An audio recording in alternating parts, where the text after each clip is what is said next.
हनुमान जी ने कहा हमको नहीं करना चाहिए, लेकिन मैं भक्ति माता का पता लगाने के लिए किया। और हनुमान जी वहां से निकलने के बाद ये महसूस किए हैं विकार जरा सा था ही नहीं। नान्यत्र ही मया शक्या वैदेही परिमार्तिक्तुम स्त्रियो ही स्त्री सुदृश्यन्ते सदा संपर्क मार्गणैः। मैंने किसी दूसरे भावना से नहीं देखा है। तब दृष्टमन्तः पुरम सर्वम दृष्ट्वा रावण योषितः न सीता दृश्यते साध्वी वृथा जातो मम श्रमः। मैंने जो मेहनत किया व्यर्थ में मेहनत किया, और इतनी देर तक हमने ढूंढा सीता जी का कहीं पता नहीं लग पाया। अब हनुमान जी फिर ढूंढना शुरू कर रहे हैं कि कहां जाऊं। विचार कर रहे हैं अपने मन में कि रावण सीता जी को विमान से लेके उड़ा था, कहीं ऐसा तो नहीं हुआ कि सीता जी विरह में कूद गई हो और समुद्र में समा गई हो। क्योंकि पूरी लंका को मैंने खाक मारा, छान मारा, कहीं पर भी सीता जी दिखाई नहीं दे रही हैं। फिर सोच रहे हैं कि अहो क्षुद्रेण चालेन रक्षन्ति शीलमात्मनः अबंधुर्भिक्षरता सीता रावणेन तपस्विनी। सीता जी धार्मिक है, पति परायणा है, और ये दुष्ट रावण राक्षस है। कहीं ऐसा न हो कि सीता माता जी को ये रावण खा गया हो। ऐसा बहुत विचार कर रहे हैं और सीता जी का दर्शन नहीं कर पाए, मन में बार बार ढूंढ रहे हैं। और तब हनुमान जी के मन में एक बात आई। हनुमान जी निराश हो गए, एकदम आशा सब टूट गई। हरे आशा एक राम जी से सारी आशा छोड़ दे। हनुमान जी की आशा मिट गई, निराशा में बदल गई। और हनुमान जी के अंदर यही हनुमान जी ने क्या कहा था, ध्यान देना। जब जामवंत ने कहा कि राम काज भार लग तारा, तो हनुमान जी महाराज ने क्या कहा कि हे जामवंत, आप कहो तो पूरे रसातल को कहीं भी हो, चाहे आसमान में हो, पृथ्वी पे हो, रसातल में कहीं भी सीता जी हो, हम खोज लाऊंगा। और नहीं तो तीनों लोग को तहस नहस का होकर डालू, कहे थे ना। और वही हनुमान जी सीता जी को लंका में नहीं ढूंढ पा रहे हैं, निराश हो गए। अब क्या करें, ध्यान देना। जब जीव निराश हो जाता है तो परमात्मा की कृपा दो प्रकार से होती है। जब जीव असहाय हो जाता है तो उनकी कृपा का प्रसाद दो भाव से मिलता है, और दोनों में से किसी को कोई भी मिल जाए, एक मार्ग मिल जाए, फिर उसकी आशा जग जाएगी। क्या? या तो संत मिल जाए और या उसकी बुद्धि परिवर्तित हो जाए। ये दोनों प्रकार से दोनों मार्ग कोई पा जाए तो भगवान की कृपा इन दोनों मार्ग से जल्दी हो जाती है। अब संत की कृपा हो जाए, संत मिल जाए, ये सोचते हैं एक बड़ा सरल मार्ग है संत से मिलने। और अगर आप ज्ञानी नहीं है, बुद्धिमान नहीं है, कथा के प्रेमी नहीं है, तो ढोंगी संत मिल जाए तो। धर्म सम्राट स्वामी करपात्री जी महाराज मजाक में कहा करते थे, हंसी कराने के लिए, कि कलयुग में 4 प्रकार के संत होते, वैसे होते हैं 14 प्रकार के संत, रामचरितमानस। लेकिन मजाक में वो कहा करते थे कि 4 प्रकार के संत होते। कहा कैसे कैसे? कहा एक होता है असली, दूसरा नकली, तीसरा फसली, चौथा कतली। एक तो असली है और दूसरा फसली। अब ये जो गेहूं हो रहा है ना, देखना फिर संत निकलेगी। कोरोना क्या करे, बांध दिया है, आने जाने नहीं दे रहा है, नहीं तो निकलती टीम। बैगिया में कपड़ा रखे रहते हैं, संत वाला अलग, घूमने वाला अलग, बाजार में जाने वाला अलग। निकाले पहने, महाराज एक जगह यज्ञ कराना है, बताओ कितना गेहूं आप दे रहे हो, कितना घी दे रहे हो, वहां यज्ञ कराना है, वहां करा, तुम ही ठीका लिए वो सब जगह का। वो फसली संत हैं, गेहूं का समय समाप्त, उनका बेच समाप्त, फिर काम धंधा में लग गए। फिर जब धान वाला समय आएगा फिर फसल में निकलेंगे। वो कहीं मेला लगेगा फिर संतों के वो आ जाएंगे। वो फसली हैं। असली और उसके बाद नकली, वो नकल बनाए घूम रहे हैं वैसे ही। तीसरा है फसली।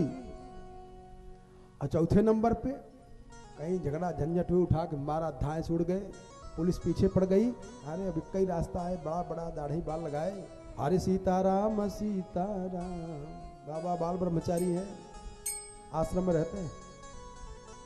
देखा ना कितने, वो कानपुर वाले कांड में वो भगा था, किसी आश्रम में, वहां से पकड़ के लाए उसको। वो बन नहीं पाया ठीक से। पहले बना होता, सीखा रहता तो हो सकता था, लेकिन तुरंत ही पकड़ा गया। इसलिए कहते हैं संत मिले, संत के द्वारा भगवान की कृपा होगी, लेकिन अब आप पकड़िए ना कि संत सही है कि गलत है। अब ये तो आपकी जिम्मेदारी है। आप बाजार में गए सोना खरीदने के लिए, अब सोना 40,000 रुपया तोला है, अब एक आदमी दुकान खोल के बैठा है, 10 रुपए से कम नहीं, खो जाए तो गम नहीं, सोने से कम नहीं ले जाओ। अब 10 रुपए का आप चैन पहन के घूम रहे हो और नकली निकल, अरे भाई क्या बताएं, हमको ठग लिया। तो नकली वाला भी बैठा हुआ है, असली वाला भी बैठा हुआ, पहचानना तो आपको है ना कि असली है कि नकली है। संत के द्वारा कृपा तो होगी प्यारे, लेकिन अब पहचानिए कि संत है कि नहीं है। तो भगवान की कृपा का मार्ग दो है, क्या क्या? एक तो बुद्धि परिवर्तन हो जाएगी, उसके द्वारा आप पहुंच जाएंगे, और दूसरा संत की कृपा हो जाए, संत मिल जाए। और ध्यान देना, इस चौपाई को बोल करके छोड़ दे रहा हूं, अर्थ करना, मन में विचार करना, समझ में आ जाएगा तो आ जाएगा, कल याद आएगी तो हम कल बता देंगे। 2 प्रकार से संत का दर्शन हो रहा है। अब बताओ क्या कहा? पुण्य पुंज बिनु अरे मिलहि न संता। संत का जब सम्मिलन होता है, संत का दर्शन होता है, संत से जब मुलाकात होती है, तो बता रहे हैं कि इस कारण से होती। कैसे? कहा पुण्य पुंज का जब प्रभाव बढ़ जाता है तो संत का दर्शन हो जाता है, संत की मुलाकात हो जाती है। कैसे? आपके जीवन के जो सत्कर्म है, पुण्य है, प्रताप है, एकत्रित हो गए, उसी के द्वारा संत आपसे मिल जाएंगे। और उसी रामचरितमानस में है कि बिनु हरि कृपा मिलई नहीं संता। अब बताओ सही क्या है? पुण्य पुंज से संत मिलते हैं कि भगवान की कृपा से मिलते? दोनों बात कर रहे हैं। पुण्य पुंज बिनु मिलहि न संता, और बिनु हरि कृपा मिलई नहीं संता। तो जब संता का अर्थ बहुवचन में लोग कर लेते हैं, चलो वो भी हम मान लेते हैं, लेकिन संता दोनों में है ना। पुण्य पिंज बिनु मिलई न संता और बिनु हरि कृपा मिलई नहीं संता।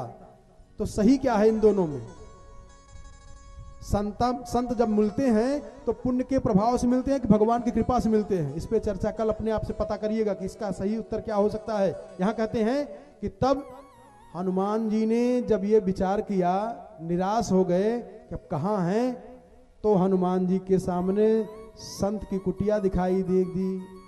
हनुमान जी विचार करें, देखो इनका दोनों एक साथ में हो रहा है, संत का मिलन हो रहा है और बुद्धि परिवर्तित भी हो रही है, और एक ही मार्ग से भगवान उस सिद्धि को प्राप्त करा देते हैं। लेकिन हनुमान जी को दोनों हो गया। क्या? यहां लंका निश्चर निकर निवासा, यहाँ कहाँ सज्जन कर बासा, मन महु तरक करे कपिलागा। मन में तर्क वितर्क हो रहा है कि रावण की लंका में यहां संत कहीं रह सकता है? जो राम के नाम पे चिढ़ करता है, वो बताइए, वो भला ऐसी कोई गड़बड़ी कर सकता है? और उस कुटिया के मुख्य गेट पे भगवान का नाम लिखा हुआ था, रामानुज अंकृत गृह। राम नाम लिखा हुआ था, एक तरफ लिखा रा, एक तरफ लिखा था मां, राम।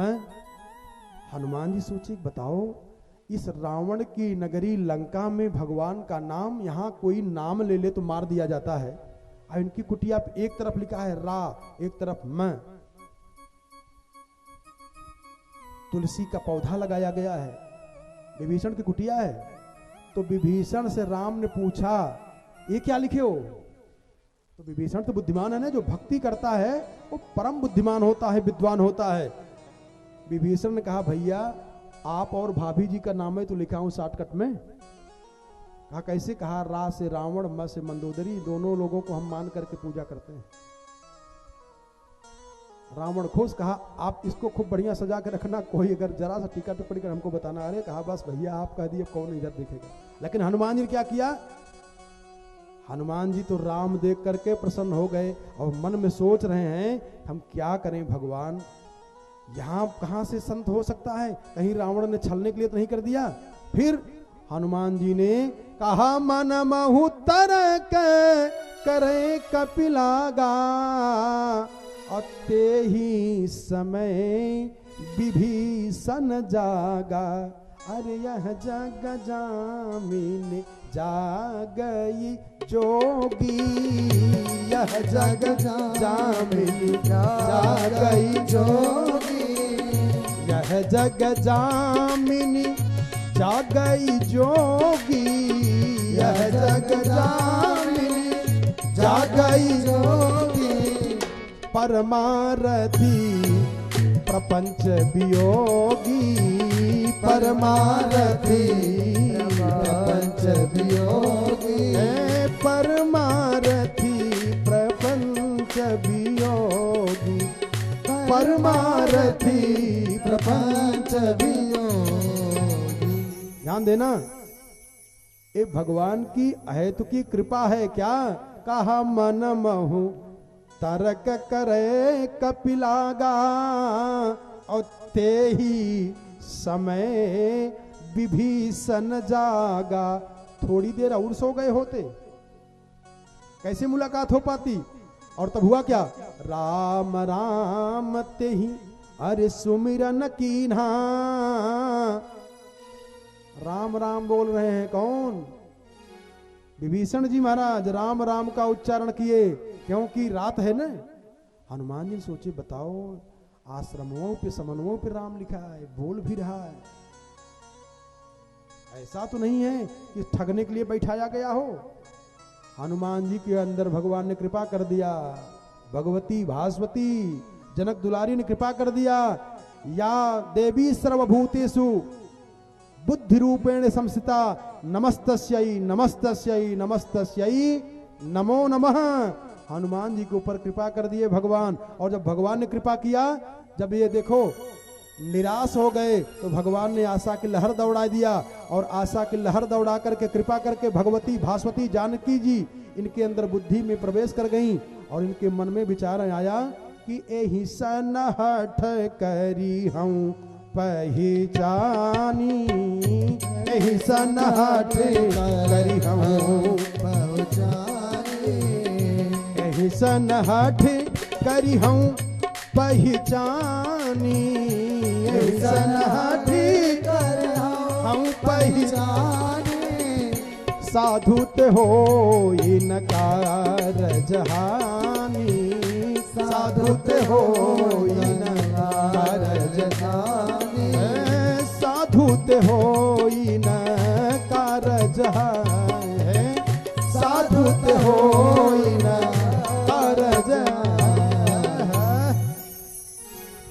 साधु से हानि हो ही नहीं सकती है। मैं इससे बात करता हूं, गजब की कथा है भाई, ध्यान देना। अब ये सीता जी का पता पाएंगे, इसके पहले कहां पाएंगे? अब ये भक्ति माता का पता पाएंगे, अब ये महालक्ष्मी का पता पाएंगे, इसके पहले पता पा ही नहीं सकते थे। कथा तो इतनी गहराई में ना, क्योंकि सुंदर कांड है ना। अगर ऐसे ही विलंब करके चलेंगे तो कथा कैसे पहुंच पाएगी। लेकिन जरा आप लोग तेज होकर के समझते जाएं। तो हनुमान जी ने कहा कि हमको भक्ति माता का दर्शन करा दीजिए। तो देखो, कोई भी वस्तु की प्राप्ति जब होती है तो वो दो तीन प्रकार से हो सकती है। जैसे विद्या है, कला है, या कोई भी चीज है, उसको आपको प्राप्त करना है तो उसके मार्ग दो तीन है। क्या क्या? एक तो आपके पास इतना ज्यादा धन हो कि उसको धन इतना ज्यादा दे दो कि प्रभावित हो जाए, वो सिखा दे आपको। जैसे मान लीजिए आप किसी विद्या को सीखना चाह रहे हैं, जैसे व्याकरण सीखना चाह रहे हैं, तो व्याकरण के जो आचार्य हैं उनको इतना ज्यादा धन दे दीजिए कि धन से प्रभावित हो जाए कि आपको ढंग से पढ़ा दें। एक तो तरीका ये है। और दूसरा तरीका ये है कि आप उनकी इतनी सेवा करिए, अगर धन नहीं है तो इतनी ज्यादा सेवा कर दीजिए कि सेवा से प्रसन्न होकर के आपको सिखा दें। और तीसरा मार्ग वो है कि कुछ विद्या आप उनको सिखा दो और उसके बदले में वो विद्या आपको अपनी सिखा दे। है ना सर? संगीतिया वालों में देखो ज्यादा करके तबला बजा ले लेते हैं, आर्गनों बजा लेते हैं, वो आर्गन बजाने वाला तबला बजा लेता है। क्योंकि एक दूसरे को सिखा लेते हैं, सीख लेते हैं बात बजाते बजाते।